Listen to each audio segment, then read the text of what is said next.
Hello friends, today we are discuss about the most important topic of taxonomy, species. We know that species is the basic unit of classification. Now, अब हम पढ़ते हैं कि जो species जो term है और कॉन्सेप्ट है ये किसने दिया था। सबसे पहले ये कॉन्सेप्ट दिया था जॉन रे ने, ओके।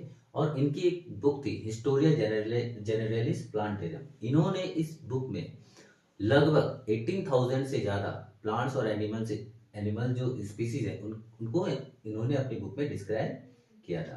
ठीक है, तो सबसे पहले जो स्पीसीज है उसका टर्म और कॉन्सेप्ट है वो किसने दिया था, जॉन रे ने।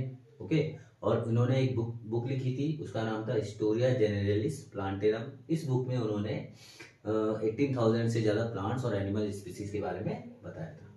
अब बात करते हैं बायोलॉजिकल कॉन्सेप्ट ऑफ स्पीसीज। ये जो कॉन्सेप्ट है एक बहुत बड़े वैज्ञानिक हुए थे, उनका नाम था अर्नस्ट मेयर। क्या नाम था, अर्नस्ट मेयर। और उनको, अब वो इतने बड़े वैज्ञानिक थे कि उनको 20th सेंचुरी का डार्विन भी कहा जाता है।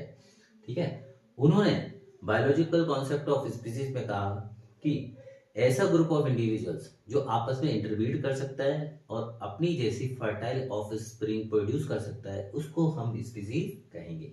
यानी कि ऐसा ग्रुप ऑफ इंडिविजुअल जो आपस में इंटरब्रीड कर सके और अपनी जैसी प्रोजेनी, फर्टाइल प्रोजेनी प्रोड्यूस कर सके तो हम उसको स्पीसीज की संज्ञा दे सकते हैं। ठीक है, जैसे कि ह्यूमंस ह्यूमंस को हम एक बायोलॉजिकल स्पीसीज में काउंट कर सकते हैं। ठीक है, अब इसका मेन रीजन क्या है कि वर्ल्ड में जितने भी ह्यूमंस हैं वो आपस में इंटरब्रीड कर सकते हैं और साथ ही अपनी जैसी ऑफस्प्रिंग प्रोड्यूस कर सकते हैं। इसलिए हम ह्यूमंस हैं उनको हम बायोलॉजिकल स्पीसीज कह सकते हैं। लेकिन इसका एक ड्रॉबैक और है, जो बायोलॉजिकल कॉन्सेप्ट ऑफ स्पीसीज है उसका एक बहुत बड़ा ड्रॉबैक क्या है कि ये जो कॉन्सेप्ट है केवल ऐसे लिविंग ऑर्गेनिज्म पर ही एप्लीकेबल होता है जो सेक्सुअली रिप्रोड्यूस कर सकते हैं, यानी सेक्सुअली रूप से अपना रिप्रोडक्शन कर सकते हैं। केवल उन पर ही लागू होता है ये बायोलॉजिकल कॉन्सेप्ट ऑफ स्पीसीज। ये जो कॉन्सेप्ट है वो ऐसे लिविंग ऑर्गेनिज्म पर लागू नहीं होता जो सेक्सुअली रिप्रोड्यूस नहीं कर सकते।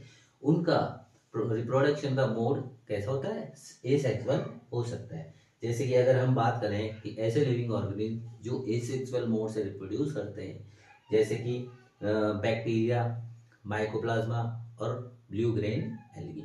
ठीक है, ये कुछ ऐसे लिविंग ऑर्गेनिज्म हैं उन पर बायोलॉजिकल कॉन्सेप्ट ऑफ स्पीसीज लागू नहीं होता। ठीक है, तो बायोलॉजिकल कॉन्सेप्ट ऑफ स्पीसीज किसने दिया था, अर्नस्ट मेयर ने। उनको 20th सेंचुरी का डार्विन भी कहा जाता है। और उनके अकॉर्डिंग जो स्पीसीज है उनके अकॉर्डिंग स्पीसीज क्या होता है कि ऐसे ग्रुप ऑफ इंडिविजुअल जो आपस में इंटरब्रीड कर सकते हैं और अपनी जैसी फर्टाइल ऑफस्प्रिंग प्रोड्यूस कर सकते हैं, हम उनको स्पीसीज कह सकते हैं। ठीक है, अब बात करते हैं टैक्सोनॉमिक स्पीसीज की।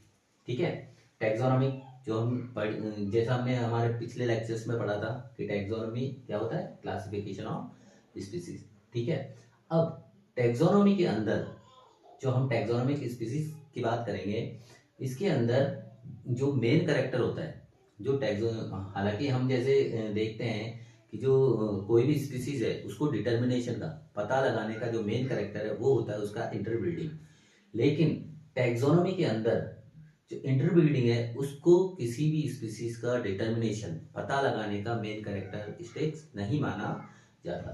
टैक्सोनॉमी के अंदर कोई भी स्पीसीज है उसको पता लगाने का डिटर्मिनेशन का जो मेन कैरेक्टरिस्टिक माना जाता है वो होता है उसका मॉर्फोलॉजी। क्या होता है, मॉर्फोलॉजिकल कैरेक्टर्स। यानी कि किसी भी स्पीसीज के मॉर्फोलॉजी यानी उसके बाहरी बाहरी जो उसका जो कैरेक्टर्स हैं, ठीक है, मॉर्फोलॉजी, उसके आधार पर ही वो कैसे दिखने में कैसा है उसके आधार पर ही हम टैक्सोनॉमी में किसी भी स्पीसीज का आइडेंटिफिकेशन करते हैं, डिटर्मिनेशन कर सकते हैं। जैसे कि हायर प्लांट्स। ठीक है, हायर प्लांट्स में टैक्सोनॉमी का मेन जो जो डिटर्मिनेशन ऑफ स्पीसीज है वो मेन जो कैरेक्टर है वो है उसका floral morphology. Floral morphology, okay.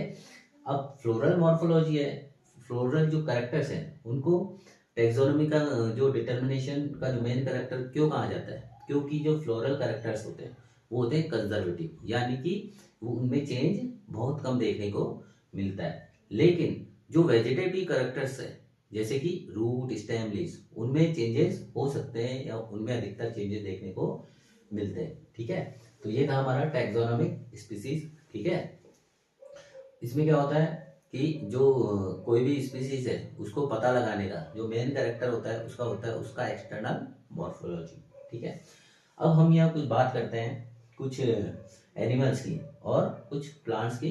ठीक है, जैसे कि मैंगीफेरा इंडिका, जिसको हम मैंगो बोलते हैं, सोलेनम ट्यूबरोसम, सोलेनम ट्यूबरोसम उसको पोटैटो बोलते हैं, और पैंथेरा लियो जिसको हम लोयन कहते हैं। अब आप इन तीनों ही नेम्स में देखेंगे तो जो इंडिका, ट्यूबरोसम और लियो है, ये रिप्रेजेंट करते हैं स्पेसिफिक एपिथेट को जिसको हम स्पीसीज भी बोलते हैं। ठीक है, और जो स्पीसीज है उससे जो हायर टैक्सोनॉमिक कैटेगरी है उसको हम बोलते हैं जीनस। तो यहाँ पे जो मैंगीफेरा, सोलेनम और पैंथेरा ये रिप्रेजेंट करता है जीनस को।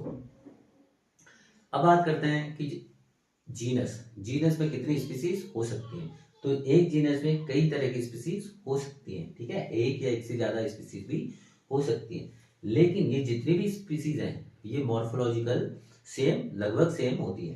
ठीक है, तो एक जीनस में बहुत सारी स्पीसीज हो सकती है, लेकिन जो जितने भी स्पीसीज हैं वो मॉर्फोलॉजिकल, देखने में एक्सटर्नल जो उनका जो अपीयरेंस है उसमें ये लगभग सेम होती है। जैसे कि हम बात करें पैंथेरा जो जीनस है, इसमें कई तरह की स्पीसीज आती हैं, जैसे Panthera tigris tiger, Panthera leo lion, Panthera pardus जो जिसको हम लेपर्ड भी बोलते हैं, और पैंथेरा ऑनका जिसको हम जगुआर भी बोल सकते हैं।